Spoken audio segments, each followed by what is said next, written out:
YouTubeवर मी जे काम केलेलं आहे ते खरं म्हणजे माझं स्वतःचं असं काम नाही आहे.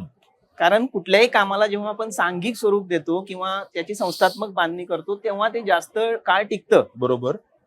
तर मी काय केलेलं आहे की जे बृहन महाराष्ट्रात राहणारे मराठी लोक आहेत, म्हणजे दिल्लीमध्ये असतील, इंदोरमध्ये असतील, ग्वाल्हेरमध्ये असतील, तर त्यांच्या पुढच्या पिढ्यांना मराठीचं ज्ञान कसं होईल, तर त्याच्यासाठी मी काय केलेलं आहे की मराठी भाषा परिचय 1 किंवा 1 असा एक प्रायमरी कोर्स बनवलेला आहे की जो 4 आठवड्यांचा कोर्स आहे, साधारणपणे 1 महिन्याभराचा.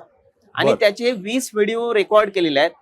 ते बनारस हिंदू विश्वविद्यालयाच्या सौजन्यानेच केलेले आहेत आणि त्यांच्या पातळीवरच केलेले आहेत. आणि शिक्षण विभाग, भारत सरकार यांचं देखील त्याला सहकार्य लाभलेलं आहे. बरोबर. आणि मग ते 20 व्हिडिओ जे काही प्रारंभिक स्वरूपाचं मराठीचं ज्ञान, त्याच्यामध्ये मराठी भाषेची लिपी असेल किंवा मराठी भाषा कशी विकसित झाली, हे सगळं त्याच्यामध्ये घेतलेलं आहे. किंवा वारकरी संप्रदायाचा थोडासा इतिहास, किंवा मराठी वर्णमाला, अंकमाला, अगदी प्रारंभिक स्वरूपाच्या ज्या गोष्टी आहेत, साधी साधी संवादाची मराठी वाक्य हिंदी भाषिक लोकांसाठी, असे ते 21 व्हिडिओ केलेले आहेत. आणि मग ते फ्री ऑफ कॉस्ट कुणीही ते पाहू शकतं. सुंदर. आणि जर तुम्हाला ते त्या कोर्सला ऍडमिशन घ्यायचं असेल तर वर्षातून एकदा जून मध्ये त्याचे स्वयं प्लॅटफॉर्मवर नावनोंदणी करावी लागते. नावनोंदणी करणं पूर्णतः मोफत आहे. बरोबर. आणि मग तो कोर्स तुम्ही फ्री ऑफ कॉस्ट करू शकता. युट्यूब वरील व्हिडिओ देखील तुम्ही फ्री ऑफ कॉस्ट किंवा मुक्तपणे मोफत बघू शकता. बरोबर. आणि त्याचबरोबर जर तुम्हाला असं वाटलं की आता मी हे शिकलोय, याचं कुठेतरी प्रमाणीकरण झालं पाहिजे, तर त्यासाठी मग तुम्ही त्या परीक्षेसाठी स्वयं प्लॅटफॉर्मवरच फॉर्म भरायचा आहे. आणि मग त्याची जी काही परीक्षा असेल ती वस्तुनिष्ठ स्वरूपाच्या प्रश्नांची असते, ऑब्जेक्टिव्ह प्रश्नांची. ते प्रश्न मराठीतच असतील पण. आणि मग ती परीक्षा तुम्ही त्यांच्या दिलेल्या कम्प्युटर सेंटरवर द्यायची आणि मग तुम्हाला काशी हिंदू विश्वविद्यालयाचं आणि स्वयंचं या दोघांच्या मिळून असं एक प्रमाणपत्र देखील प्राप्त होईल. फॅन्टास्टिक. आणि 2 वर्ष झालं हे चालवताय तुम्ही, करताय?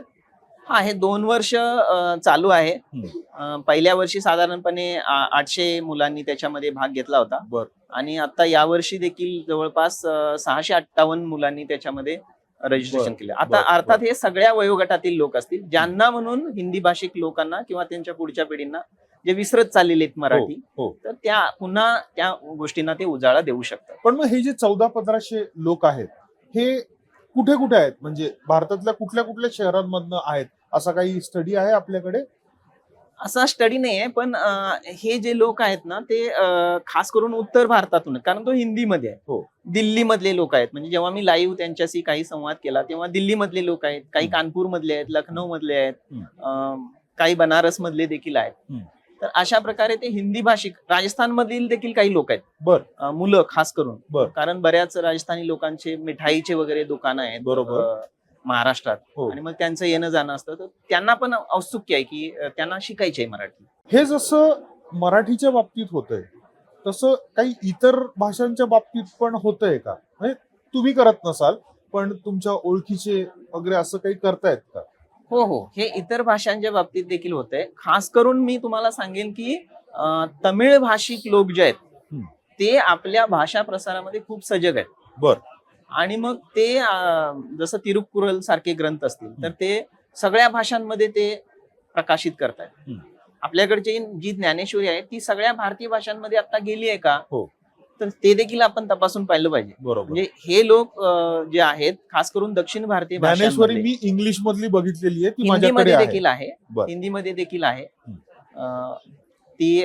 आणि आनंदाची गोष्ट ही आहे की नावी सप्रे नावाचे जे ज्ञानेश्वरीचे हिंदीमध्ये रूपांतरण केलेलं आहे ते व्यक्ती देखील काशीचेच आहेत. अरे वा. त्यामुळं मी आता कुठल्या एका भागाचं आहे असं मला म्हणता येणार नाही. मी मराठीचाच आहे.